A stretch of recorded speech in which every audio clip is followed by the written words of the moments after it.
Alors, du coup, bonjour. Moi, je suis Lola Paproki. Je représente l'agence Encore Heureux, notamment à Mayotte. Et je suis accompagnée de ma collègue Camille Abdourazak Augustin, qui représente l'agence Co-Architecte à Mayotte.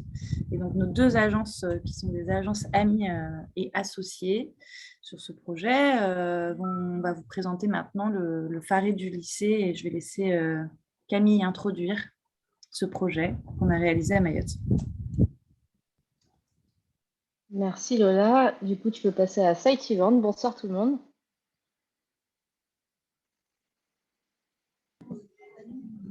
Bonsoir. Alors, bonsoir. Du coup, je ne sais pas si vous m'entendez bien déjà, parce que moi, je suis pas sûre de C'est tout parfait. bien capter. Ok, parfait, très bien. Donc, du coup, le Faré du lycée, c'est un peu la première pierre du lycée des métiers du bâtiment. Donc, c'est pas seulement le Faré du lycée, c'est le lycée des métiers du bâtiment. Et c'est un projet qui est situé dans le nord de l'île de Mayotte, dans le village de Longoni. Slide suivante, s'il te plaît, Lola. Et du coup, ce lycée des métiers du bâtiment, c'est un concours qui a été gagné, comme le disait Lola, par deux agences d'architecture. L'agence Encore Heureux, qui est une agence parisienne, et l'agence Co-Architecte, qui est une agence réunionnaise. Et c'est un concours qui a été gagné en 2018. C'est un projet d'à peu près 33 000 mètres carrés qui devra à terme accueillir 2000 élèves. Donc le Faré du lycée, comme vous le voyez sur le rond rouge, là, s'intégrera dans le lycée au niveau de la zone sport au nord du projet. Et comme c'est un lycée des métiers du bâtiment, l'idée a été de travailler avec différents systèmes constructifs. Et l'enjeu principal de ce projet a été de relancer la filière de briques de terre comprimées qui a été un matériau très utilisé sur l'île de Mayotte dans les années 80. Slide suivante, s'il te plaît, Lola.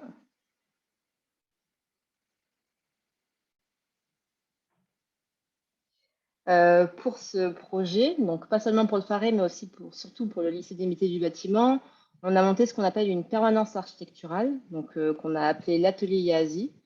C'est l'atelier IASI, ça veut dire faire, bricoler, fabriquer, donc l'atelier où on fabrique.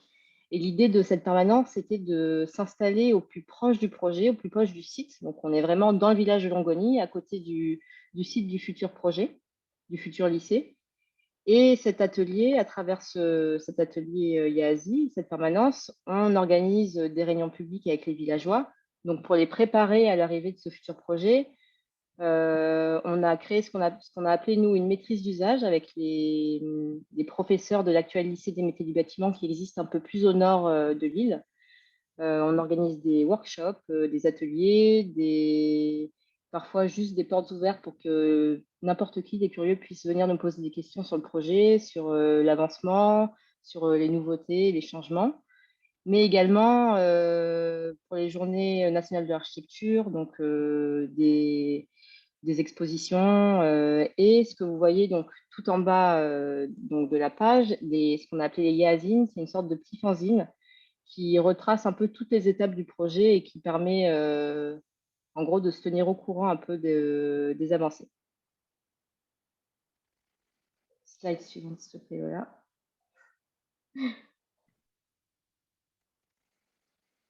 Donc ce soir, on a été invité pour vous parler du Faré du lycée. Donc le Faré du lycée, comme je disais, c'est la première pierre du lycée des métiers du bâtiment. Il est composé de trois espaces, un espace briqueterie, le Faré et le local de stockage. L'espace briqueterie, pourquoi? Parce qu'en fait, le lycée actuel des métiers du bâtiment a commandé trois presses, dont une qui est stockée au niveau du Faré, enfin dans le Faré, et qui est en quelque sorte une briqueterie éphémère qui nous a permis déjà d'organiser une formation avec les professeurs du lycée des métiers du bâtiment, donc pour la fabrication de briques de terre comprimées. L'espace central, qu'on a tout simplement appelé le Faré, c'est plus un espace public. Donc, les villageois pratiquent, utilisent pour des pauses entre midi et deux, le soir après le travail, pour vendre des légumes. Enfin, c'est vraiment adopté par les villageois. et l'espace de stockage qui, lui, est un espace qui nous permet de stocker une maquette au 200e, qui nous permet en fait de communiquer et lors des visites ou des ateliers, de pouvoir représenter l'échelle du Faré par rapport au lycée, qui est vraiment énorme. Slide suivante.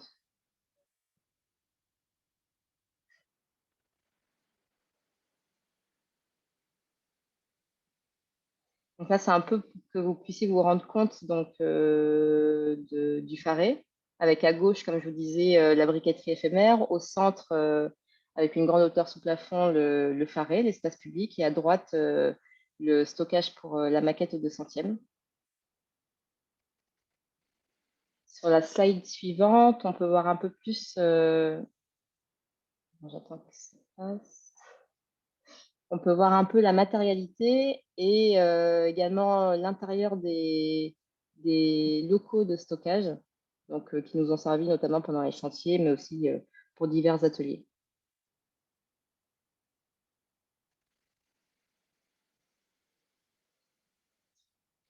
Alors, conception atelier, cette image nous tenait à cœur parce que la conception du Faré s'est faite principalement à l'atelier Yazi au sein de la permanence, mais également toujours en gardant un lien avec les lycées de l'actuel lycée des métiers du bâtiment, donc, qui est le lycée de Dzoumogné, avec vraiment un lien avec les lycéens. Et du coup, chaque spécialité de ce lycée a pu travailler sur le Faré. Les géomètres topographes ont pu implanter le Faré sur le site. Les assistants architectes ont pu travailler sur la maquette. Les économistes de la construction ont pu réaliser des métrés. Et en fait, le Faré et le lycée nous ont servi vraiment de support, surtout le Faré avec sa petite échelle. Ça a pu être un vrai exercice d'enseignement pour suivre toutes les étapes du projet. En seconde, ils ont pu faire de la maquette. En première, ils ont fait les visites de chantier quand le chantier a commencé. Et en terminale, ils ont pu réaliser les DOE, les dossiers d'ouvrages exécutés. Donc, en lien avec la permanence et les ateliers organisés, on a toujours intégré justement les lycéens et la maîtrise d'usage, donc les professeurs, pour alimenter le projet.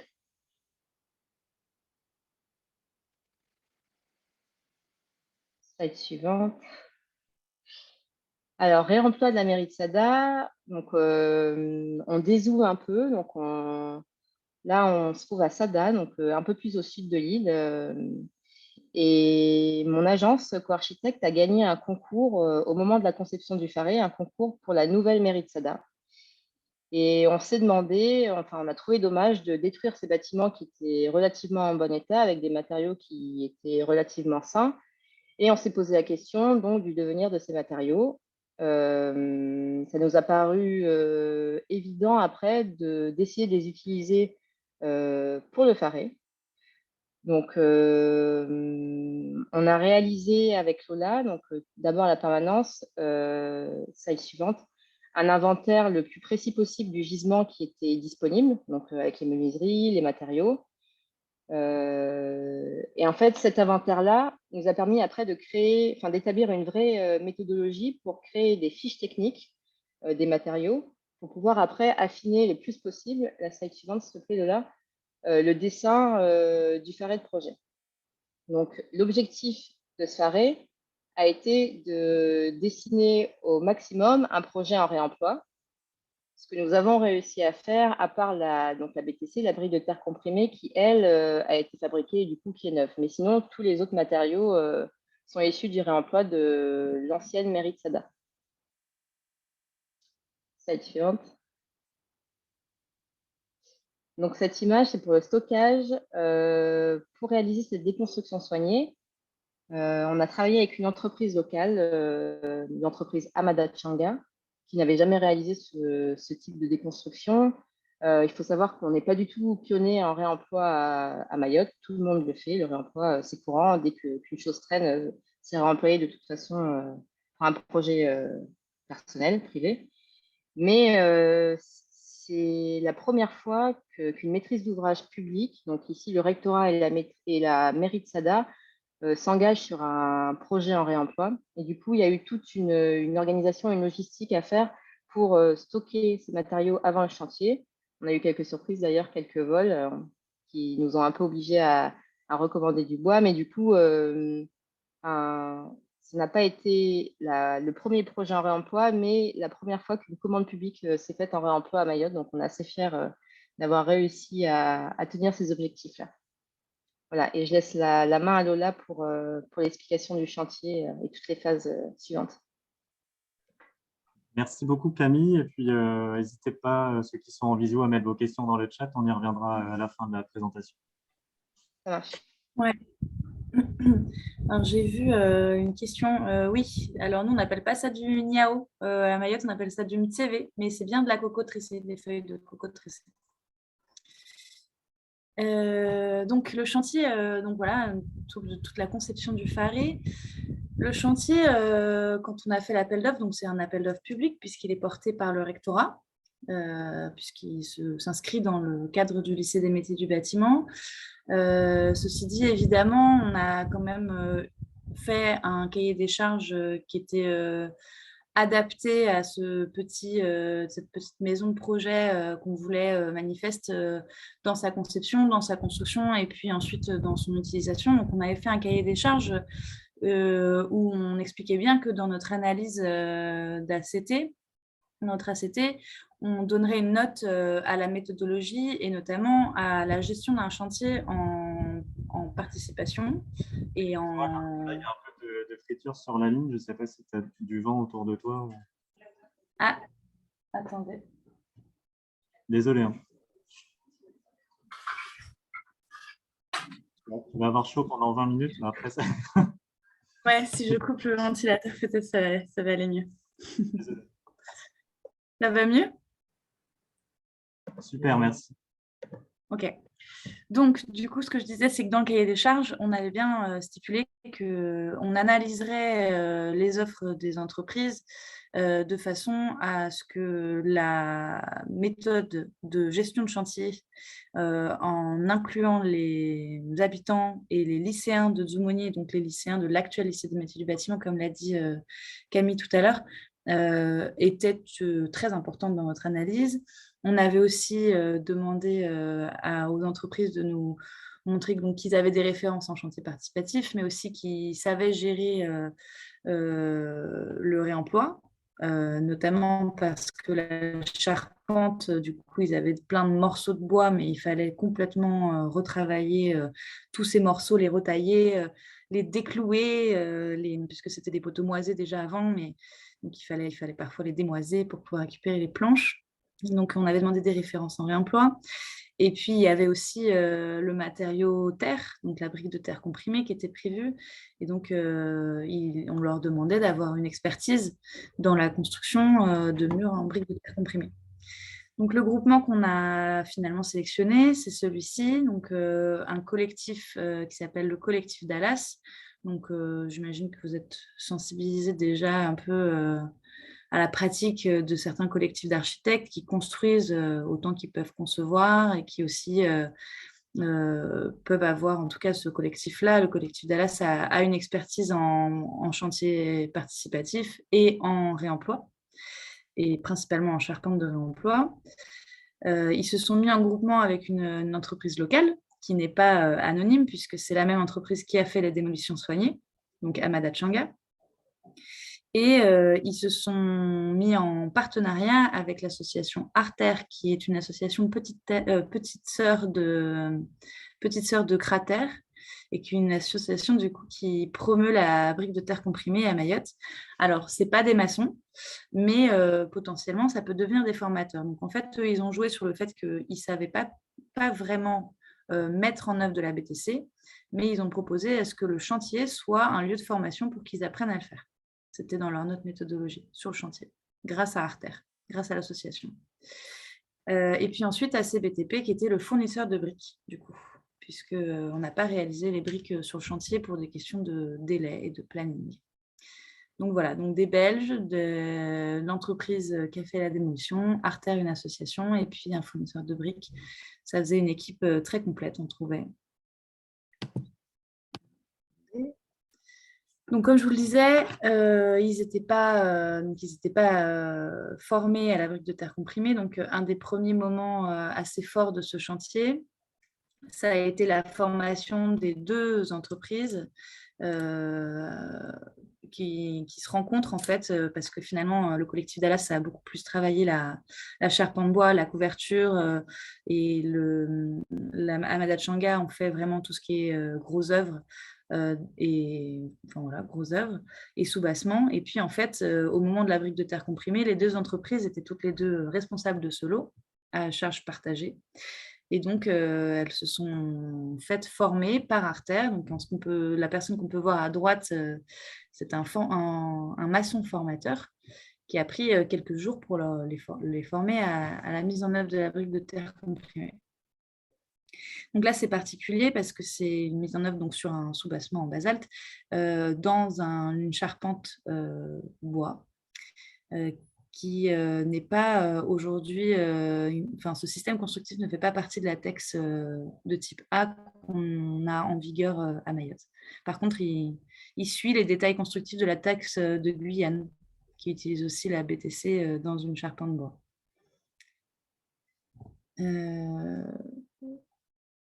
Donc, on a formé des entreprises sur le chantier, enfin le chantier a formé les entreprises. Et puis, on n'a quand même pas arrêté notre lien avec les étudiants des lycées professionnels de Lille. Donc là, on a élargi un petit peu, puisqu'on avait Zoumonier, donc, qui est le lycée professionnel, qui sera celui qui bougera ensuite dans le lycée. Mais il y en a un autre de lycée professionnel qui est dans le sud et qui, lui, traite plus des corps de métiers qui sont liés à la charpente et à la couverture. Donc, c'était intéressant pour nous de les faire intervenir sur le chantier parce que c'était quand même une charpente en réemploi. Donc, voilà, il y a eu des visites du travail de réemploi, de tri du gisement, de sélection des gisements et d'explication de ce que c'était que le réemploi. Il y a eu des présentations du Faré et puis il y a eu des visites de la briqueterie pour fabriquer les briques qui allaient aller ensuite sur le chantier. Ce qui est intéressant là, c'est que nous, donc nous, évidemment, on a accompagné tout ça en tant que permanence architecturale, en tant que maîtrise d'œuvre, mais ce qui était très intéressant, c'était que les jeunes qui sont donc de futurs potentiels entrepreneurs ou en tout cas voilà, artisans, découvraient le chantier au travers des yeux d'autres entreprises et pas au travers de nous, nos yeux architectes. Donc, ça fabriquait vraiment une perspective pour eux qui était assez riche et un très bel échange entre les entreprises et les élèves, les jeunes. Donc, on les a fait venir sur le chantier. Ça, c'était assez intéressant comme expérience parce que donc, le collectif Dallas, il était préparé et il était missionné pour encadrer ces chantiers participatifs. Et ils avaient vraiment un rôle qui était très clair, qui était à la fois de monter la charpente, mais à la fois d'encadrer ces chantiers-là. Par contre, l'entreprise Hamada Changa, qui est l'entreprise mahoraise locale, avait clairement très peur au début d'accueillir une quinzaine d'élèves au sein du chantier. Et donc, on a dû vraiment expliquer pourquoi c'était important, expliquer qu'on allait cadrer ça. Ils avaient peur des vols, ils avaient peur du trop plein de personnes sur un si petit chantier. Et en fait, ça s'est très, très bien déroulé. Ça a valorisé évidemment tous les artisans qui travaillaient sur le chantier, qui s'étaient formés 2 semaines avant, par exemple, au montage de murs en briques de terre comprimée et qui tout d'un coup devenaient à leur tour professeurs et enseignaient cette même technique à des élèves. Donc, c'était très valorisant pour tout le monde. Ça s'est très bien déroulé et c'était très bien encadré. On a aussi donc notre deuxième maîtrise d'usage, qui est celle plutôt des habitants de Longoni. Parce que, comme le disait tout à l'heure Camille, on a vraiment 2 pôles de maîtrise d'usage. On a vraiment nos lycéens, qui sont les futurs, qui sont les usagers du lycée des métiers du bâtiment actuel, et on a les habitants. Et donc, pour rattraper les habitants au sens large, on a commencé d'abord par les enfants. On a 2 écoles primaires à Longoni, qui sont finalement les futurs lycéens, potentiellement. Donc, on a fait des visites de chantier très informatives au début. En fait, c'était vraiment qu'est-ce que c'est qu'une brique de terre comprimée, qu'est-ce que c'est que le réemploi, comment on monte. On leur a fait faire des exercices assez simples, des chaînes humaines de portage de briques de terre comprimées. Et en fait, on s'est rendu compte que ce que ça créait, c'est que les enfants, ils venaient en dehors des temps scolaires. Donc, une fois qu'ils avaient mis le pied sur le chantier, ils avaient compris qu'il se passait quelque chose. Il faut savoir qu'il n'y avait pas de clôture de chantier autour de notre chantier. C'était ouvert, on pouvait rentrer. Comme il y avait le collectif Dallas qui avait vraiment 2 personnes qui étaient vouées à ça, dédiées à l'accueil du public sur le chantier, n'importe qui pouvait venir. Par contre, les enfants, ils comprenaient très vite qu'il y avait des règles sur un chantier. Donc, quand on vient sur un chantier, on a des chaussures fermées, on met un casque. Donc, on avait vraiment beaucoup de casques à disponibilité. On se protège, on fait attention, on ne court pas partout, on ne vole pas. Et en fait, c'est l'école après l'école. C'était vraiment devenu l'école sur le chantier. Donc, on les encadrait à chaque fois. Et donc, ça, pareil, l'entreprise Amada Changa au début était très réticente et puis finalement on s'est rendu compte que déjà c'est plein de petites mains qui ont envie d'aider pour plein de petites choses, donc on leur donnait des petites tâches, on les responsabilisait, mais c'est aussi plein de joie, plein de choses qui se passent, et puis surtout en fait une fois qu'on a les enfants sur le chantier de manière spontanée parce que c'est le jeu, parce que c'est l'école après l'école et qu'ils s'occupent, et ben en fait on finit par avoir les parents, et une fois qu'on a les parents, on peut vraiment commencer à diffuser l'idée du projet de manière plus large. Maintenant, le Faré, donc, il est construit, il est terminé. On a fait une très belle inauguration en décembre 2020. Depuis, il reste un pôle où on vient mettre en valeur les matériaux locaux. Donc, on fait divers ateliers. On a toujours un lien très fort avec le lycée des métiers du bâtiment de Dzougmenier, qui a acheté une presse, donc ABTC, et qui l'a mise donc, dans le Faré, et où on fait des ateliers de sensibilisation à la fabrication et ensuite à la mise en œuvre d'un mur en briques de terre comprimées. Donc, on a d'abord formé les professeurs, toujours avec l'association Artère, et ensuite, les professeurs, ils peuvent venir faire classe sous le Faré. Donc, c'est devenu une classe hors les murs, hors les murs temporaires, puisque leur futur mur, c'est quand même à Longoni. Et donc, on a une presse, on fait de la sensibilisation sur ça. On le fait aussi avec les élèves de Longoni, on le fait aussi des écoles primaires de Longoni, on le fait aussi avec les habitants. Et on fait d'autres ateliers qui sont plus divers et variés, comme sur le torchis, sur le mtsv, du coup, le coco tressé. Quand il s'agit de réparer, par exemple, des parties du Faré, comme avec le coco tressé, on essaye de le faire de manière un peu collective. Et en général, ça prend plutôt bien. C'est pareil que pour le chantier, c'est un bâtiment qui n'est pas du tout clôturé. Il est sur le site. Le site n'est pas clôturé, donc il est accessible par tous. Et c'est à la fois aussi un abri de bus, un endroit où ils se coupent les cheveux. Enfin, c'est un espace public. Outre le développement et la mise en valeur des matériaux locaux, on fait aussi des ateliers qui sont dédiés à l'activité culturelle du village. Donc, comme l'a dit tout à l'heure Camille, en fait, le village, c'est quand même 2000 habitants aujourd'hui. Nous, on arrive avec un lycée qui va accueillir 2000 élèves. Donc, en fait, le but de ce Faré et le but de notre présence à Longoni depuis 3 ans, c'est quand même de préparer les habitants à ce lycée et de pouvoir en parler et donc de pouvoir s'activer autour. Et donc, à travers des activités culturelles, on arrive à fédérer, on va dire, autour d'un projet et communiquer et répondre aux questions, aux craintes et tout ça. Donc voilà, là, on a mis quelques images, spectacle de marionnettes, peinture, spectacle de danse. On essaye de faire intervenir des acteurs qui sont toujours des acteurs de Lille, hein, les danseurs. Voilà, mettre en valeur aussi les savoir-faire culturels locaux. Et puis, comme on l'a dit tout à l'heure, il y a ce dernier petit local de stockage qui stocke une grande maquette qui est au 200e, qui nous permet de faire de la médiation. Donc, tous les vendredis, quand la permanence était encore très active, aujourd'hui, elle est un petit peu moins et elle reprendra pour le chantier. Mais tous les vendredis, on allait sous le Faré et on tenait une permanence. Et la première chose qu'on faisait, c'était voilà, déployer cette grande maquette. Et puis, souvent, on avait beaucoup de curieux. On avait des écoles de Longoni qui venaient. Et puis, ça pouvait être une journée de travail normale. Ça pouvait être une journée de réparation, de nettoyage du faré. Ça pouvait être une journée juste où on répond aux questions. Mais la maquette était présente, c'est disponible. Et cette régularité du tous les vendredis permettait on espère, de répondre à toutes les questions et tous les curieux. Voilà, et donc ça, c'est la dernière image de notre présentation. Les femmes en bleu sont les femmes chanteuses de Mbiwi. Donc le Mbiwi, c'est un chant traditionnel mahorais.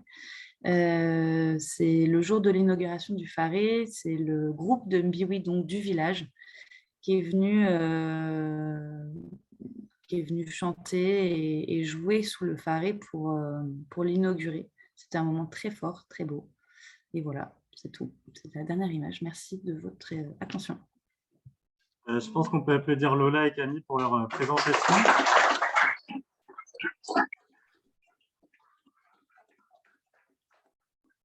Donc voilà, il y a une trentaine de personnes dans la salle et puis une quinzaine en visio. Je vais essayer de reprendre les questions qui sont dans le chat. Et puis dans la salle, n'hésitez pas aussi si vous avez des questions. On a prévu 10-15 minutes de questions-réponses. Et puis ensuite, on pourra passer à la présentation de Antoine Petitjean qui vient de se connecter, me semble-t-il.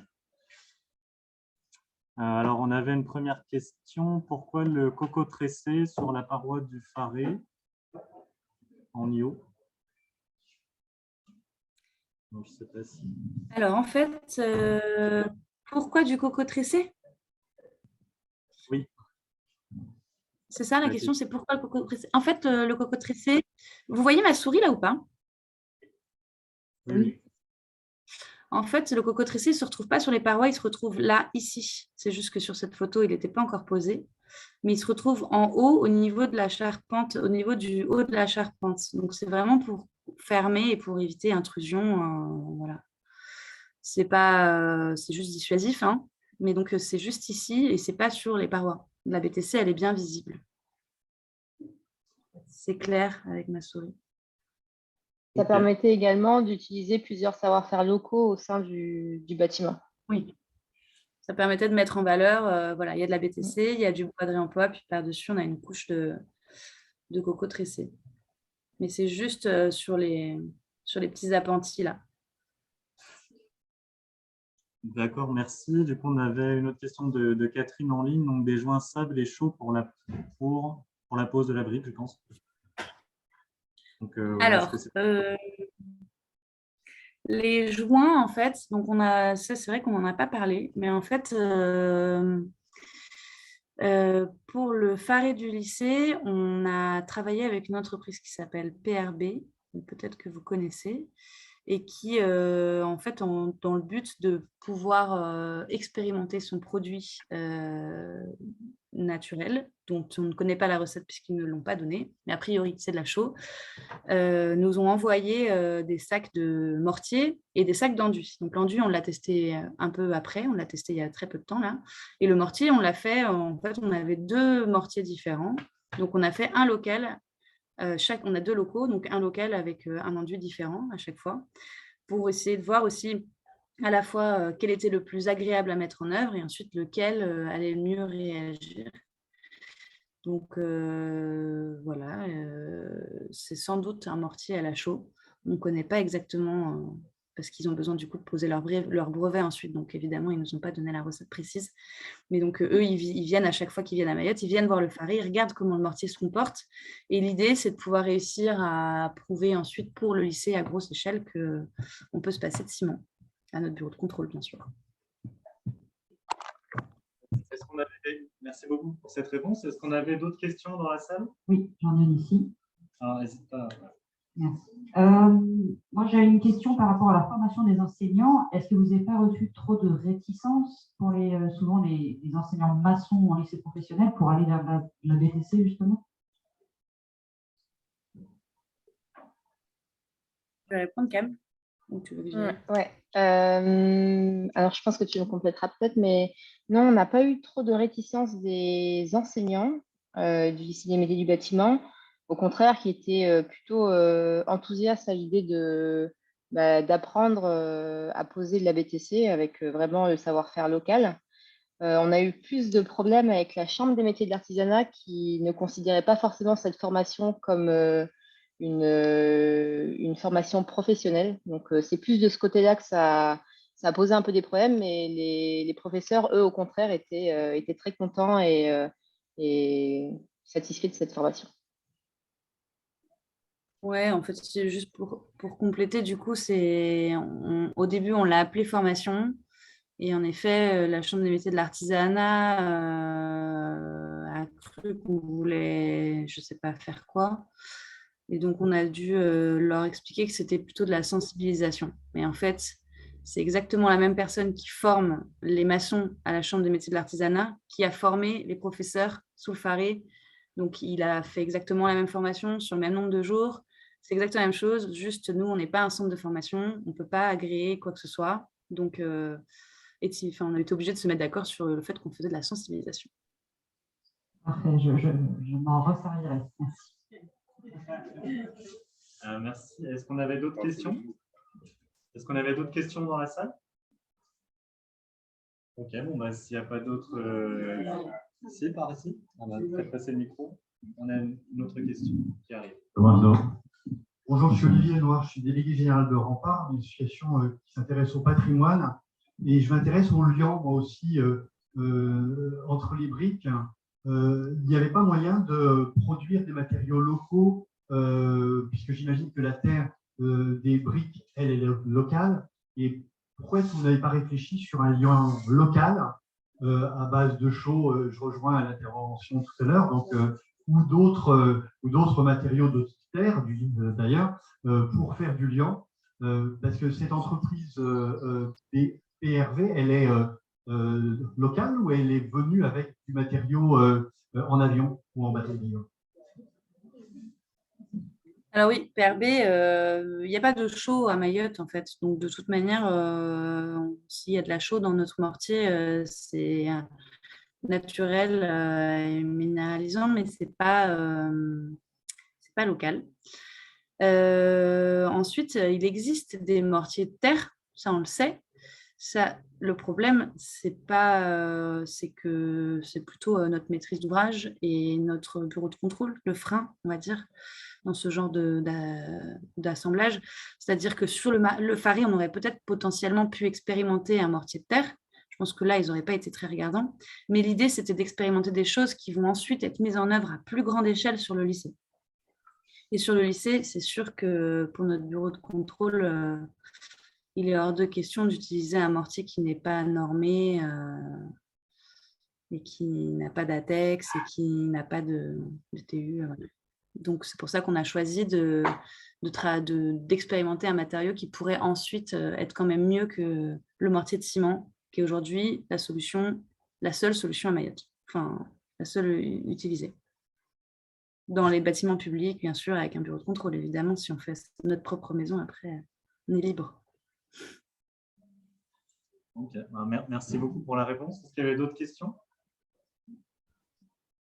S'il n'y a pas d'autres questions, on peut... Une autre question? Bonjour Philippe Nadec. Je ne voulais pas vous poser une question, je voulais vous dire à quel point c'est heureux de vous entendre parler de ce projet. Et je suis ravi que Kebati ait choisi de vous demander de rester réveillé ou en tout cas d'être avec nous depuis aussi loin pour nous parler de cette très belle aventure. Bravo vraiment à vous deux et bien sûr encore heureux et à co-architecte. Merci beaucoup enfin, pour votre présentation.